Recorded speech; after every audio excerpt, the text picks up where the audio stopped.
Municipal commissioner మొత్తం layout మొత్తం under పెట్టుకొని ఎవరు రోడ్లు కబ్జా పెట్టకుండా టేకప్ చేయాలి. కానీ మున్సిపల్ కమిషనర్ నాకేం సంబంధం లేదు, ఎంఆర్ఓ దగ్గర అని చెప్పి ఎంఆర్ఓకు చెప్తే రోజు వచ్చింది పోతుంది. ఆమె డ్యూటీ వాళ్ళు చేస్తారు.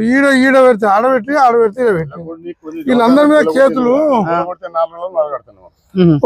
ఆమె కూడా ఏమైనా ఉంటాయిలే, అంతా ఏమి ఇచ్చిపెట్టారు.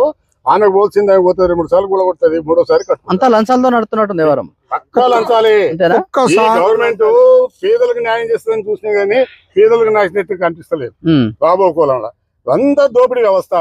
ఇవాళ మన దగ్గర ఉన్నటువంటి ఒక మున్సిపాలిటీ కార్పొరేటర్లు అందరూ కలిసి కూడా ఇంత విచ్చలవాడిగా దోపిడీ చేసి అమ్ముతుంటే వాళ్ళను ఒక మేయరాబడు అని పోయి మిగతా కార్పొరేటర్లు చరిత్రలు అక్కడ ఇక్కడ అందరూ వాళ్ళు కూడా ఎదిరించి మాట్లాడారు మీటింగ్లలో.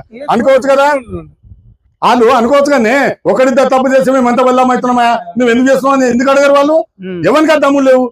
ఎందుకంటే వాడు అక్కడ దోషింది ఇల్లీగల్ పర్మిషన్లు, లేకపోతే ఈ పార్కులు నాపకం ఎవరిని వాడితే అంతమంది చేసుకుంటున్నాడు. వాంతో నాకేందుకు నాతో నా దగ్గర వాడు రావద్దు, వాడి దగ్గర నేను పోవద్దు, చేసుకోరి వచ్చినంత చేసుకుందామని ఓ ప్లాన్ తో చేస్తున్నారు.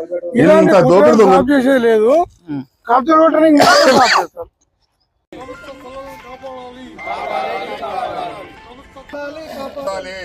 ఎట్టి పరిస్థితుల వల్ల విడిచిపెట్టే సమస్య లేదు అని చెప్పి మేము అఖిల పక్షం నుంచి డిమాండ్ చేస్తా ఉన్నాం.